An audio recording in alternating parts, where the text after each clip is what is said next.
guys, DJ Segway here, and well, today's Thursday, so we're going to begin talking about the multiplayer maps. Right now, there's only 4 total maps that are in the actual multiplayer itself, as in for the team deathmatch, domination, free for all. I'm not going to do the overrun maps because I haven't actually touched them, so I really can't give any in-depth analysis of them. But these ones I have, so let's go ahead and get right to it. So the very first map we're going to show you, well, I'm going to show you, is the Gondola map. Now, the point of this map is that there's a couple locations where you need to hold down. Usually about where the boom shield is, which I'll show you here in just a few seconds, and also at the very possibly top area above where the boom shield is. Now, the reason you want that is because elevation is always key in this game. There's about 3 different levels of this in game. You got the bottom floor, you got the middle floor, and you got the top floor. The gondolas themselves you are able to get inside and travel down from the top to the bottom in a just straight shot. However, it's got to stop in the middle, but also the gondolas are carrying frag grenades, so that's your opportunity to refill on them. The reason I say those areas you need to hold down is because a lot of the action is going to be taking in that place. I'm not entirely sure why, just mid map, something wrong along those lines. However, the long shot is usually spawned around that area as well, and I'll actually end up showing you as well where that is located. And like this is a very well built map. It's along the lines of you got the bottom floor, middle floor, and top floor, so it's up to you to decide which floor you want to protect. But my suggestion is, in order to protect the area where the boom shield is, you don't necessarily have to use it or anything, but it's just a lot of the action is going around up there, and it's a good place to hold down.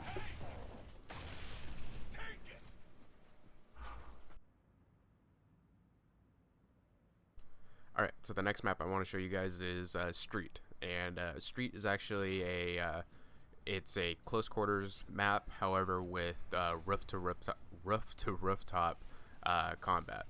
Now, what I mean by close range is that you got small little alleyways and a little opened area on each side, but the opened areas have like little crates in the center for like a little protection. I kind of find it worthless, and none of the action really takes place there. Most of the action takes place actually on the rooftops.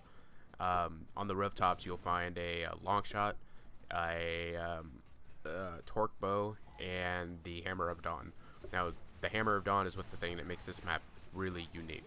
The reason why it makes it unique is because the Hammer of Dawn is actually not in any of the other multiplayer maps, at least that I've seen. The Hammer of Dawn is it's a very powerful weapon. Obviously, it's an insta kill. However, it's one of those that you have to call it in and hold down that trigger in one spot without moving before it to come down. So if you're moving around and you're trying to call it in, it won't come down until you stop moving. So the best areas where I would say is to hold this area down is the center rooftop where the Hammer of Dawn will be, and where the long shot is. And both of those I'll be showing you guys here in just a few seconds. If not, I already have.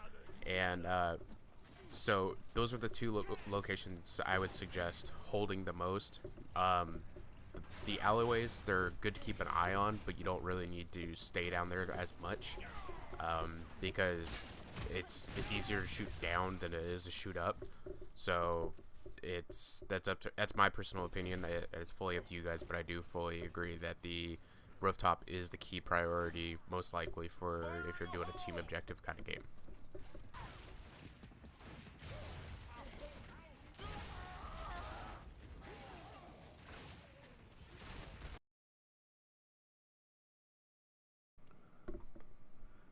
Alright, so the next map we're going to talk about is Rig. Rig is it's literally just one leveled kind of map. There is one part where it actually goes to a higher part, but it's basically wide open. So if you actually go up there, you're basically asking to die.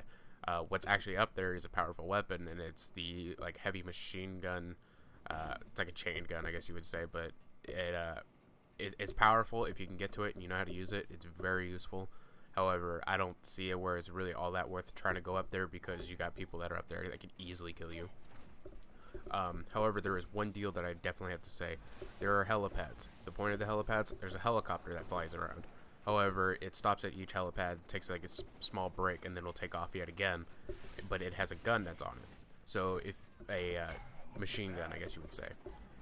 if you got on to that helicopter and holding that machine gun, it'll fly you around to the other helipad, land. You would continue to shoot there. Now, the reason I'm saying that is because that helicopter is useful in two different ways. Not only are you able to shoot people, but you also get a height advantage and be able to point them out. How you point them out is when you're zooming in, press down on the left thumb pad, and it'll mark them on the screen for you and your team, so everybody can see where they are. So you're basically the scout, I guess you would say, of the entire group. Now, the problem with that, though, is that you could be easily sniped out. If there's a good sniper on the enemy team, to which I've come across many times, you can be sniped out. Or very good grenade throwers, they can throw a grenade into you. You don't fly too drastically high, as you can see in this gameplay as well. So the helipad is my key deal about where you guys should hold down. However, I suggest move along with the helicopter. Like when it's leaving from one helipad, move to the next one. That way it changes things up, where the enemy team, like if they swarm over to that one side, you're already on your way to the other side, so you're safe. And the helicopter is basically your guys' support as you're moving over. So when the helicopter is actually taking off, I suggest making your way to the other helipad. That way, by the time he gets there, he's safe, and so are you.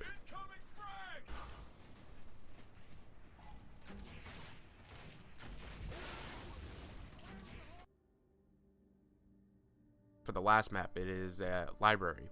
Now, this map is actually multi-layered as well. It's got a base floor, a middle floor, and a top floor, and it's actually got two higher advantage points as well. Both of them hold snipers. One is the long shot sniper, and the other one is the one shot long sniper.